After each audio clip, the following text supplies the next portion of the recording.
Welcome, everybody. We have several people in the room and several people joining us online. If you're joining us online, if you want to put in the chat where you're coming from, we'd love to hear from you. In the room, we know where you're all from, so you're all here. Yeah. But welcome to the Artist Talk with Theda Sandiford. We first want to thank Remake Learning. This event is part of Remake Learning Days, which is a celebration of hands-on learning events across the state. It happens between May 2nd and the 22nd. So today is the finale. Look for them every year in May. You can check it out at remakelearningdays.org. This year, there were over 600 events happening in southwestern Pennsylvania alone, but it also has grown to be across the state, in other states, and internationally. So thank you, Remake Learning. We are here to welcome Theda Sandiford. I'm going to let her talk about her work and explain a little bit about herself. But Theda is here right now doing a 2-week residency where she has installed the Free Your Mind art exhibition, an interactive exhibition that deals with microaggressions. It will hang here for the entire summer, and people that visit campus can share and contribute to the work. Then Theda comes back in September to take it down, and we'll get to see all of the things that people shared. So it'll be really exciting to see it grow, and we're really happy to have you here. Thank you. I will let you take it from here. Okay, so I'll slide over. I'm sliding over in the Zoom. Thank you for having me, and I want to shout out to some of the melanated makers that I see on the Zoom. Thank you for being here.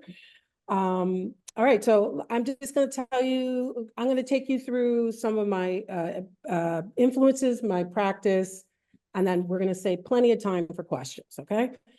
All right, so does this thing work?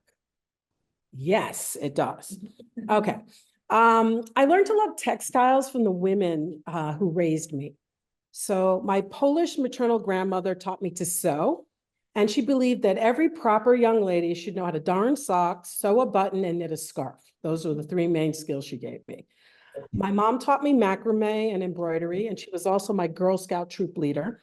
And Troop 14, New York Troop 14, okay.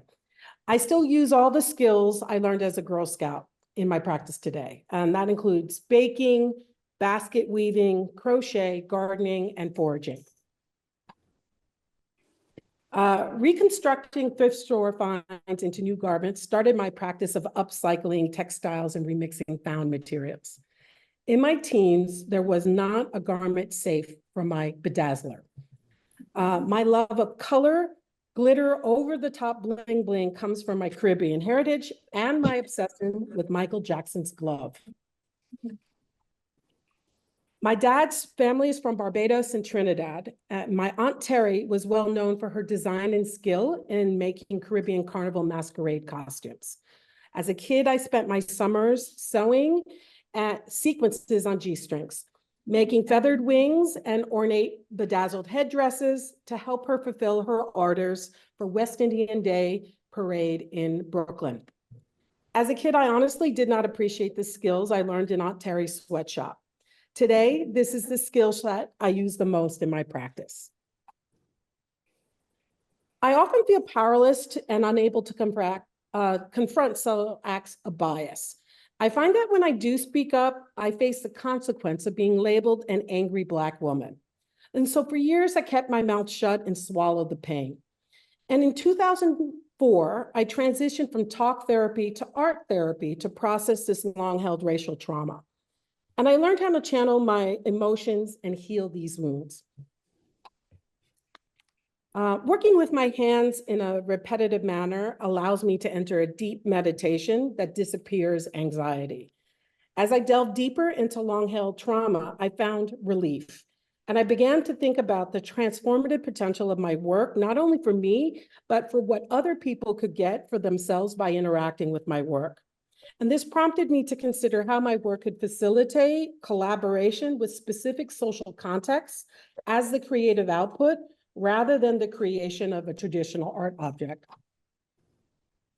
So my social practice is concerned with social justice and human interactions. The aim is to generate dialogue, awareness, and ultimately tangible social change.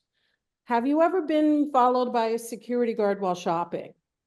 Or been asked, do you live here in your own garage? Or have someone touch your hair without asking permission? Before I moved to St. Croix, I had interactions like these every single day. This morning at breakfast, I had an experience with someone asking me who I am before even introducing themselves, kind of making me feel like I had to justify my presence of being here. So these are all microaggressions. Following around the store or asking me to validate myself in my own garage to prove I belong is a clear message that I am not welcome. Touching my hair without asking is a violation of my personal space and autonomy, and it disregards the ownership of my own body. It communicates that our differences somehow set me up to be showcased as the other or inferior to the norm. And granted, these are small interactions, but they're potent when they pile up over the course of a day, a week, or even a lifetime. The weight of these interactions have real consequences of frustration, feeling of powerlessness, and all these interactions sap my energy and make me feel exhausted. Most conversations about implicit bias or unconscious bias are unproductive because people are extremely sensitive to being perceived as racist, homophobic, ageist, just add ism-ist to anything. In reality, no one is really truly without some bias. People are meaning-making machines. At any one moment, our brains are absorbing, and intercepting and interpreting millions of bits of information about our surroundings. And we create meaning from these data points without consciously realizing what we're doing. And this often means we're making assumptions about people.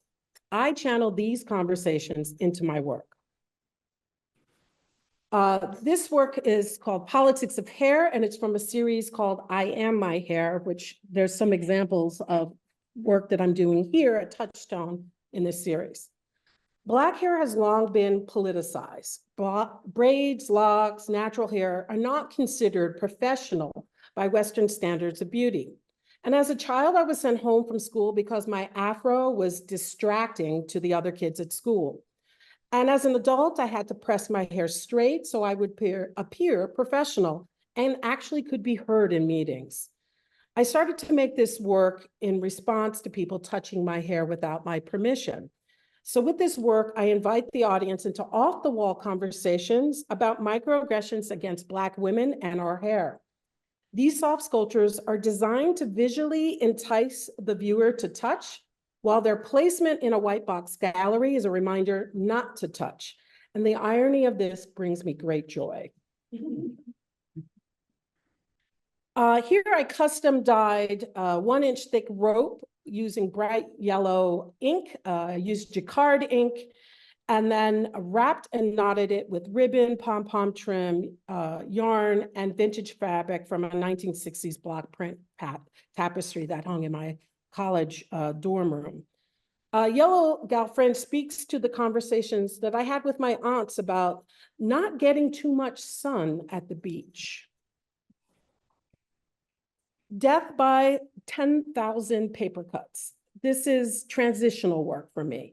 After the murder of George Floyd, I really wanted to amp up the noise in my work. And I chose zip ties to show the sting of microaggressions. Granted, what happened to George Floyd is a macroaggression. But for me, zip ties hint at the cruelty of policing, deep wounds borne by persons of color. The issue is the acceptance of microaggressions grants permissions for macroaggressions. And there is a through line for these two concepts. In these detailed shots, you can see how I'm playing with transparency and shadows, things that are revealed and unrevealed, dried blood trails layered beneath the folds of the zip-tied textile. After making this work, I immediately started a new zip-tied blanket. And I became obsessed with zip ties.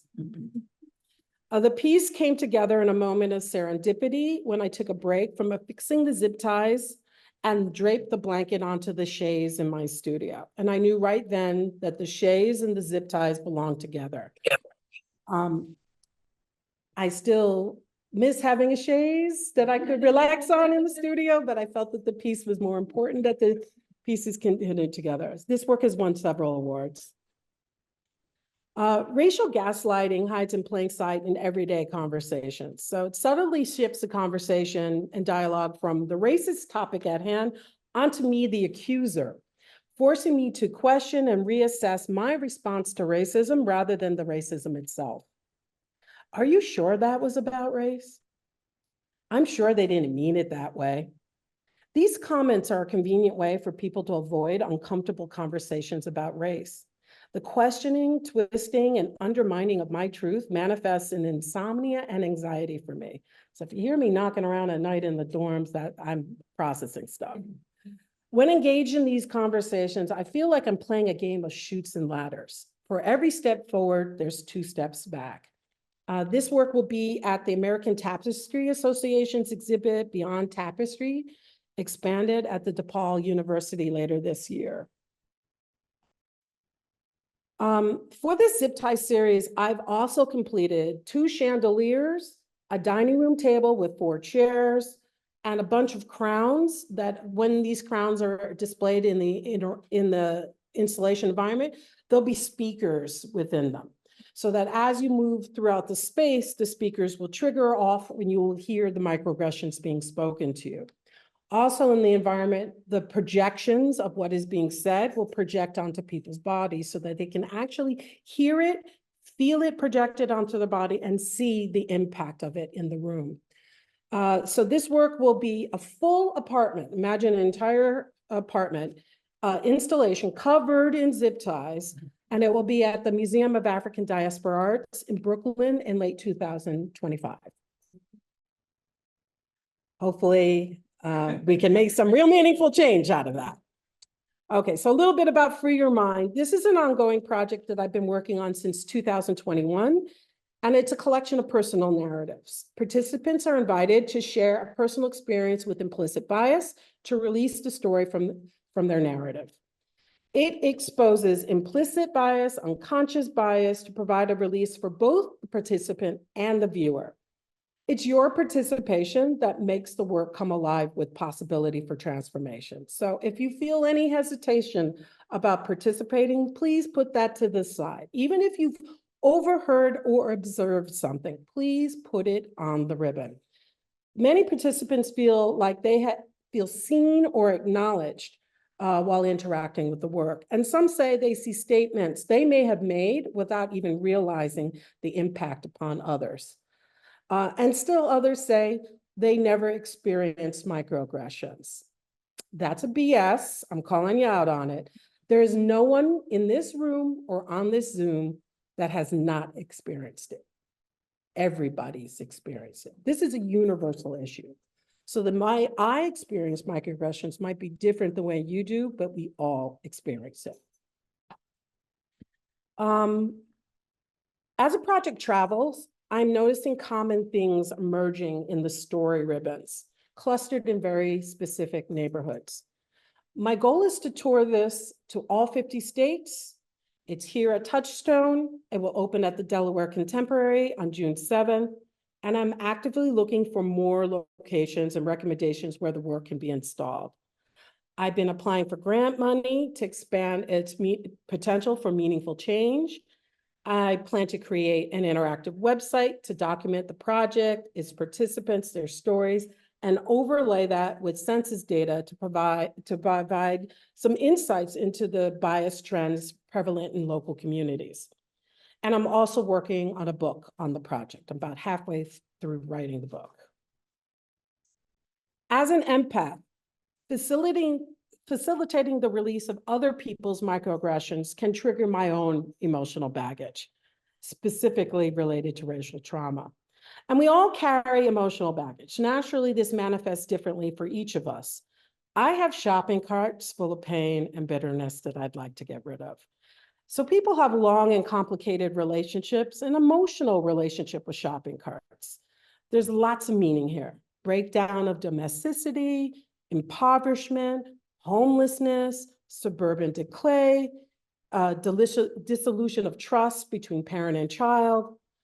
There are so much. And as people interact with, they share their own stories with me. And I've been putting those into more emotional baggage cards.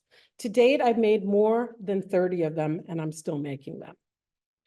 So it all started with my very first emotional baggage card, which I made to exercise the pain and loss of friends and family lost during the pandemic.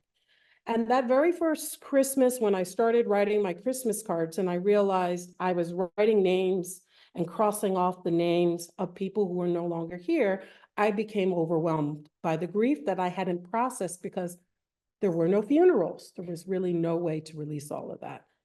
And when I completed the weaving and pushed the card away, I got an unexpected physical and emotional release.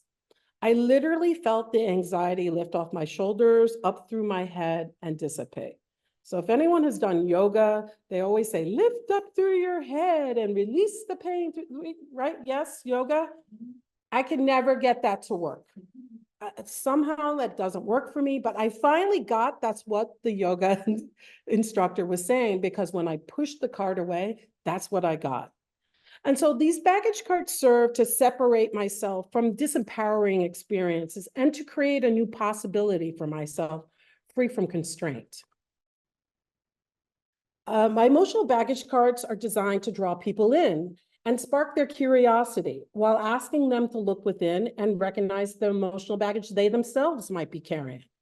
I dare you not to smile when you see this particular emotional baggage card. It's made with New York Post newspaper delivery bags, and it's woven onto the shopping cart. And here I am transferring bad news, which in the New York Post consists of murder, weather, and sports. And if you're a New Yorker and your team's not doing well, that's still bad news. And I'm turning that into joy. So joy is a form of resistance. Many of us have childhood memories of riding in a shopping cart. But in the 1970s, finding a Black Barbie doll could be quite challenging due to the limited availability and prevailing racial attitudes of the time.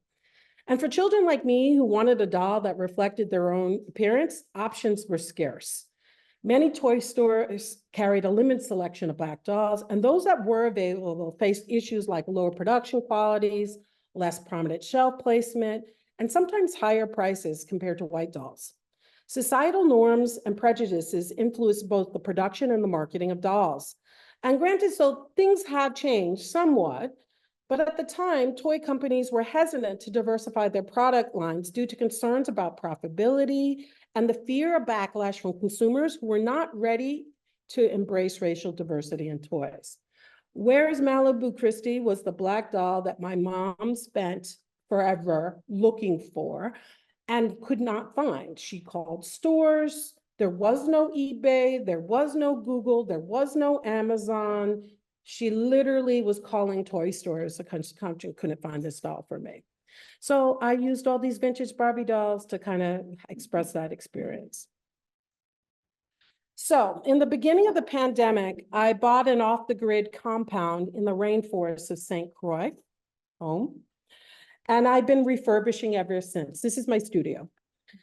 The acreage is in the valley of the Blue Mountain, which is the highest peak on the island. And I have been beating back the jungle to reveal diverse plant life, diving in ethnobotany and discovering indigenous plants and learning the traditional knowledge of plants, as well as local recipes and how to use these plants in these recipes. So plants like moringa, soursop, guava berry, lemongrass, ginger, dragon fruit, stinky toe, mangoes, papaya, coconuts, that all grows right on my property. And my goal is to develop Sky Garden Gallery into an eco-artist retreat. So it's great being here at Touchstones and seeing what you got going on. And I'm like, let me borrow that idea for myself. And hopefully you will all visit with me soon. I take daily walks and hikes to immerse myself in the unique ecosystem and gathering inspiration from the land and sea. This is just hiking up the hill behind my house. And these are orchids that are right in, that my husband's obsessed with orchids. He's got them on all the trees. And my studio has become a living laboratory of exploration and experimentation. So inspired by the lush vegetation found on my property, I've been weaving single bottle caps into vines and flowers to reflect the vibrant colors and intricate patterns of vines, orchids, heliconias, birds of paradise, everything that I'm seeing around me. And this resulting artwork, which you kind of see in the top left, is draped on a Z-rack, but it offers all sorts of versatility in its display. It can be arranged in various configurations in an installation setting, both indoors or outdoors. Basically want to bring the rainforest wherever I go. In my quest for sustainability and connection to the earth, I'm cultivating and harvesting my own plant fibers and nurturing them into materials for papermaking, cordage, eco-dyeing, and even sustenance. This hands-on approach not only grounds my practice in the rhythms of nature, but also deepens my understanding of the materials I'm working with. And I've been processing fibers from palm fronds, which you see on the right, that's coconut trees, snake plants, what also called mother-in-law's tongue. You see snake plants all over the place, but those grow everywhere. That's considered a weed. And people are always pulling them out of their yard, and I go grab them and I process the fibers. Yucca plants, bamboo, and I'm making cordage to weave nets. The nets are going to serve as a substrate for tapestries that I'm planning on making with seed pods.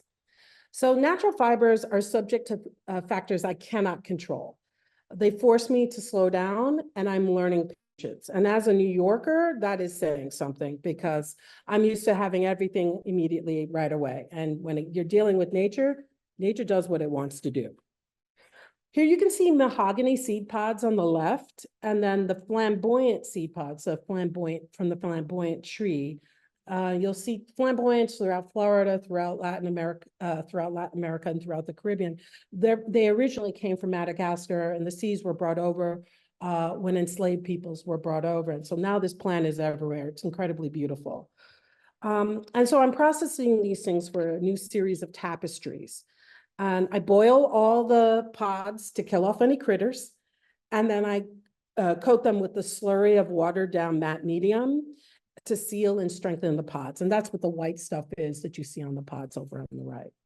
And I'm still collecting the materials for this work because I have to get into the natural rhythm of growing and seeding cycles, because I harvested from as many trees as I could, realized I didn't have enough. So I processed the materials, set them aside, and then next year I'll harvest more materials until I have enough to do the project that I want. In the meantime, I'm making tons and tons of nets. My work has shifted to create dialogue with the environment. And each exploration is informed by like the land's whispers and the sea's secrets. Here I'm using 100-foot long ropes, upcycled textiles, knotted and braided on cotton rope, knotted with beads, eyelash yarn, and macrame yarn to brush out into fridge. Very single process that I use to make this piece. And you're welcome to come touch it, because I'm saying you can touch it, all right? My favorite beach is a 5-minute walk from my house. 2 to 3 days a week, I do beach walks and clean up the mangroves and the turtle habitats around different beaches on the island. And people now call me, I'm out there all the time doing this, so people now, what are you doing? And so now people now call or text me to let me know about washed up ghost nets or line, and then I just go there and pick those things up and process them. So I've been foraging a tonnage of marine waste, especially after storms pass through. High seas equals art supplies. It takes several rounds of cleaning to remove sand and organic material before the fibers are ready to be used. I'm unraveling some of the ropes into individual fibers that I can use into my work. The rope is a bow line on the left. So when ships are towing other vessels, like large vessels, the bow line is like this thick. So you can't really tell from this photo, but that is this thick. So I'm unraveling to the individual fibers.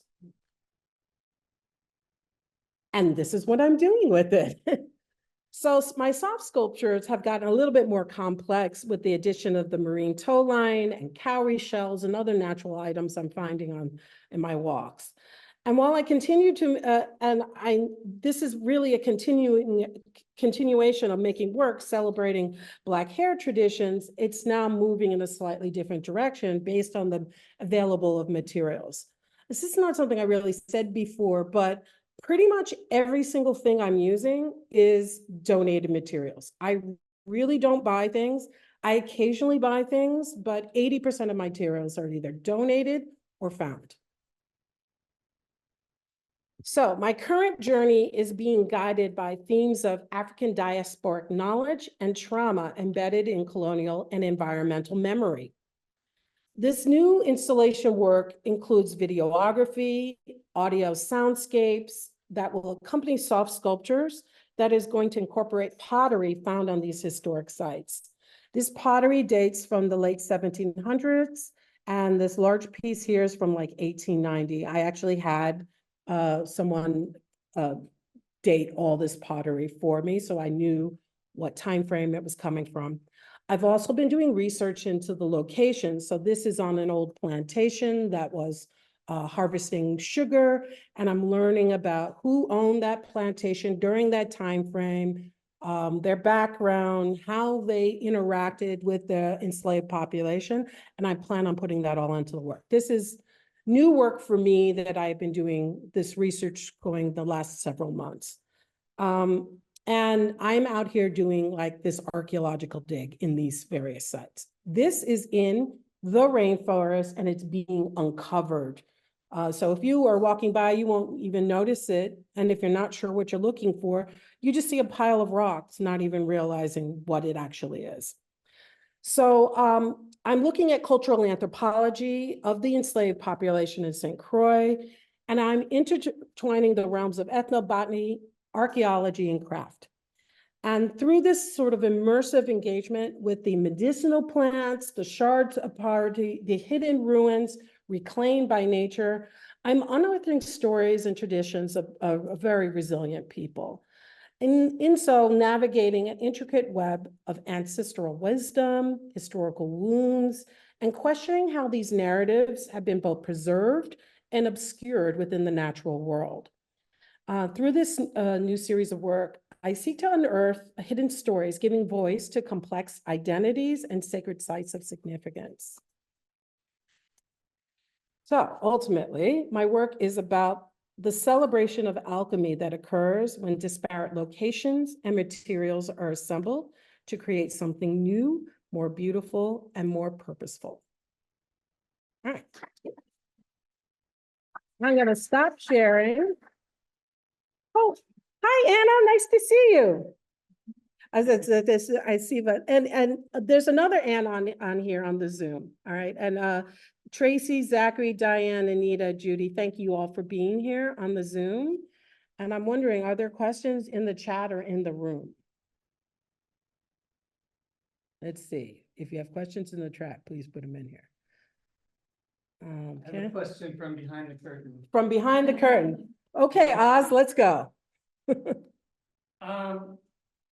Most of us are staff and people that will be here throughout the summer. How can we encourage people to contribute to the Free Your Mind? Can you offer some prompts or people will be afraid to say something. And so what I would suggest is, has anyone ever said anything to you that made you feel uncomfortable and you didn't say anything in the moment? Or that's the thing to write down. Because often we're thinking like, oh, I wish I would have said this, or that's the stuff that keeps me up at late at night. Oh man, I should have done that. That's what you should tell people. If there's something that made you feel uncomfortable, and it doesn't even have to be what you, well, maybe it's not a big deal. Well, if it's still living in your brain after it was said, it's a big deal and it needs to be said and put down. And it just, the pushing through the fear of actually writing it down is transformation. So if it's still there for you and you want to get rid of it, get rid of it. And when I'm totally serious, when I say there is not one person in this room that doesn't have something to say. And it could be like expectations that your family had for you. And it's a little comment that your uncle or dad have said, like, well, if you would have followed the career path that we set out for you, or, right? Or it could be like, you're working in a shop environment and somebody pushes their way in to help you when you didn't ask for help, sort of making it seem like you're weak or something. So you may feel like it's not a big deal, but the actual writing it down and letting someone else see that that's there recognizes, wait, that's happened to me too. And that sort of awareness kind of can bring a little sense of empowerment that you can say something about it, all right? Because it's not always comfortable.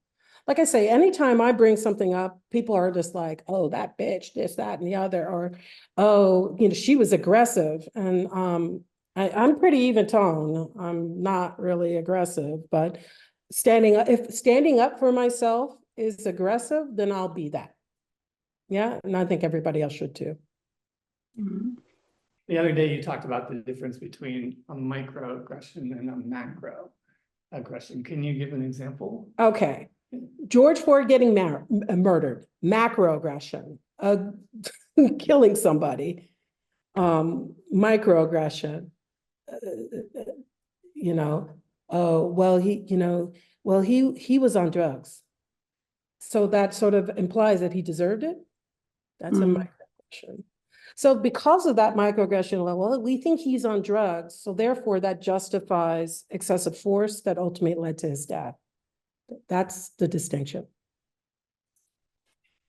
Are you seeing, so you're already have been collecting data, correct, from the installations that you've done so far? And I don't know how much time you've had to actually like compile all of that data together, but I'm curious if you're seeing trends, and also if you encourage people to still write it down even if you already see another ribbon hanging, because I imagine it would be interesting if you saw 100 ribbons with the same Yes. Microaggression. I have collected over 5,000 ribbons so far, and there are definite trends.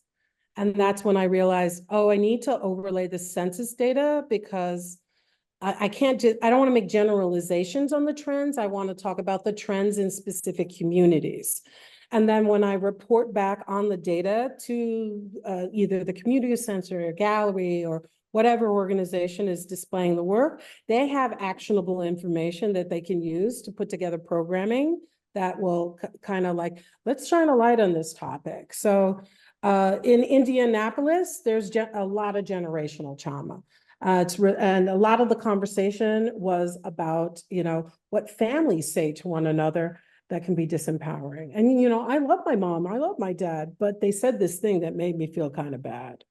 There are also, like in Seattle, there was a lot of conversation about gentrification and how gentrification has shifted over time. So there were communities that were historically Black neighborhoods that became Asian communities that became hipster communities.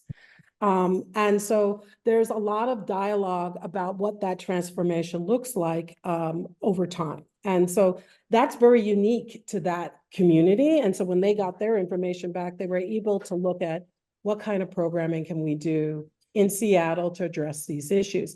It's one thing to kind of have a feeling for it, but to actually see data that says 27% of the conversation was X. And then you can really do something. In fiber communities, there's a lot of ageism issues come up, sexism issues, as well as LGBTQ issues that come up. It depends on where the work goes. So I think knowing where everyone's coming from for Touchstone will be a great data point to have, and then you can see. But please, everyone in this room should write something down, because I already went by and I'm like, where are the ribbons? And I've already written the ribbons of the 20 most common conversations that I have, the ones I experience, angry Black woman, what are you? Where are you really from? You're so articulate. Did you figure that out all by yourself? Do you live here? The mispronunciations of my name. There are so many there, and they're all on there. So and it's in my handwriting. So I know I wrote those, so those will be removed from the final tally. So yeah, so please encourage people to share, and it's completely anonymous. And I also have a page on my website where there are people who might want to share macroaggressions. I get long stories of things that have happened to people that are pretty heinous, but they didn't want to put it on the ribbon because they needed more space. And so they go on the website, they post that there. And I'm now starting to get training around providing resources for people to take action on those things. What's up? So you're providing training on how to give folks resources. Are you taking into account how that might be affecting you in a way that you're reading yourself from what you're experiencing while gathering what they're experiencing? I cannot. I can only transcribe the ribbons for 20 minutes at a time. I have to take a break. I maybe do it once or twice a week. I go get a massage afterwards. I call a trusted friend and unload whatever triggers are coming up for me. I've had to learn to do that for myself. And when I started the project, I didn't realize that I needed to do that. And I kept finding myself feeling really icky inside and unable to sleep and what's wrong with me? And I'm like, oh, you're internalizing all this stuff. And so I've actually made an emotional baggage cart just for releasing what triggers come up for me, but that's not enough, because some of the things that are on these ribbons are like, they're really bad. I mean, really bad. And I think I'm dealing with some garbage, but some people are really dealing with some heavy stuff that would make it hard for me to even get out of bed in the morning. So, so when I'm present to that, I got to get rid of it too. Yeah. Yes. Have you approached it from words I wish I never said? I sometimes see things that I may have said, and then I have awareness of it and I can choose to do better. It's more about the release. For me, I'm providing that access for other people to have the release, but I read every single one of those ribbons. That's a release too. Yeah, but to what end? For me is I can be more, yeah, but for other people they can be more intentional in their speaking and recognize the impact that they have on others. Yeah. Similar to what I was gonna ask, like, when you recognize yourself doing it, because we all do it, you know, is it just as important to release that, what you said, into the work? Yeah. Well, so when I say something that I damn it, that was, I just did it. Yeah. Right? I'm like, I stop and I say, hey, I need to clean something up with you. I'm committed to doing better and being a beacon for other people to do better. And I just said something that I'm not proud of. And I don't know what the impact was on you, but I'd like to ask. And many times people be like, I didn't even hear what you just said. Or like, that, you know what? Thank you for saying that, because it bothered me, but I didn't feel comfortable in saying something. I'm taking ownership of my stuff. That's all I can do. I can't make other people participate. I can't make them want to participate, but I think most of us want to be living in a world where there's more equity. And that's not just a buzzword. I think we all want that, whether you wear a MAGA hat or not. So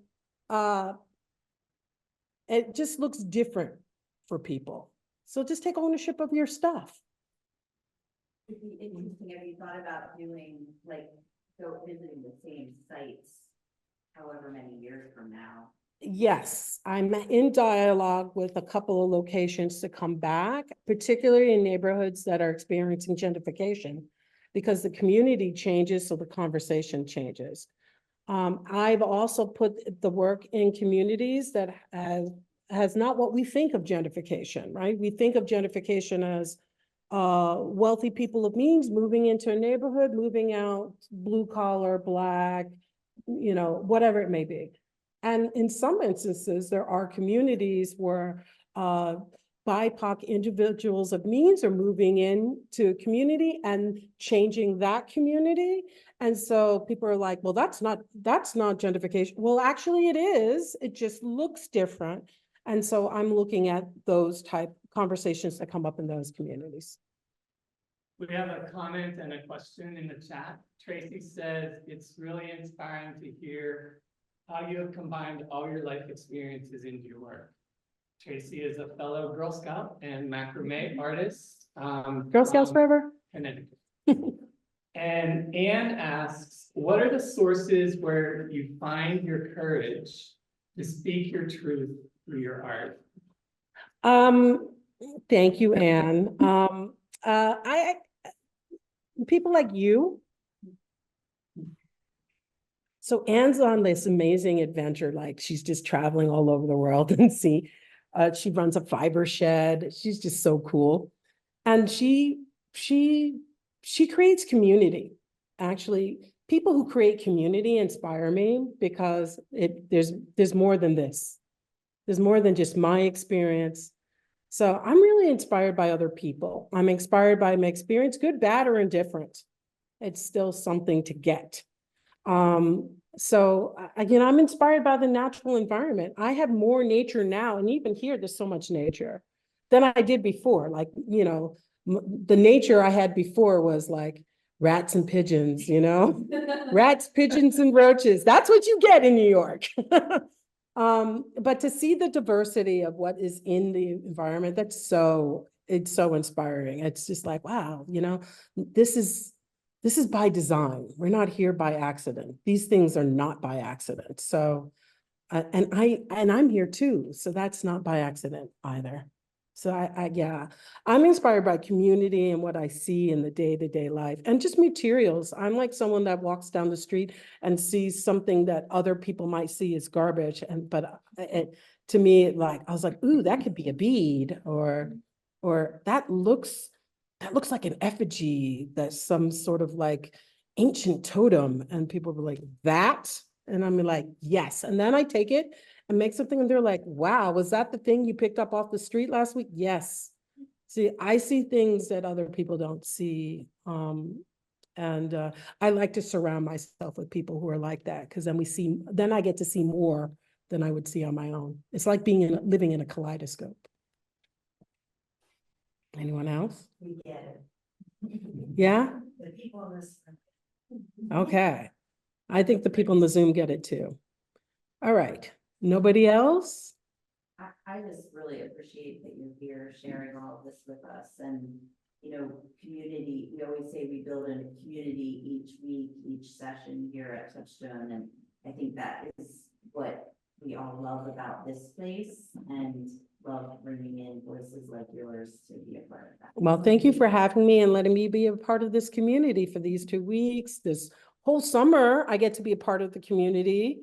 And when I come back, we'll learn a lot about what happened here. That's great. Yeah. Thanks for being brave enough to do the heavy work. Well, thank you. I kind of feel like I got to do something. Otherwise, I'm over here being angry, you know? I need to get rid of that. Yeah. Can I just do a little? Oh, okay. Hold on, sliding over. All right. All right, so we have recorded this talk and it will be posted on our website. So if you were inspired and would like to share it with anyone, please do. I have your emails and I'll shoot it out to you when it's ready. We are holding another talk on September 24th with Theda, and you'll get to hear a little bit about what she found while she was here. And those of you that don't know about Touchstone, we are located in southwestern Pennsylvania and very close to Falling Water and not far from Pittsburgh. If you're in the area, please stop in and see our galleries, and you could also interact with the exhibition. But we are a craft school located on 230 acres in the mountains of the Laurel Highlands, and we offer workshops anywhere from 1 to 5 days from May through September in blacksmithing, ceramics, glass, metals, drawing and painting, and other special topics. So learn more about us at touchstonecrafts.org and learn more about Theda at thedasandiford.com. There was a question in the chat asking if One they more had to question. pre-register for the next session. Yes, yes. Yes. It's on our website, and I will add that into the email when I email you about the video. So, yes. All right. Thank you for being Thank- here. Bye.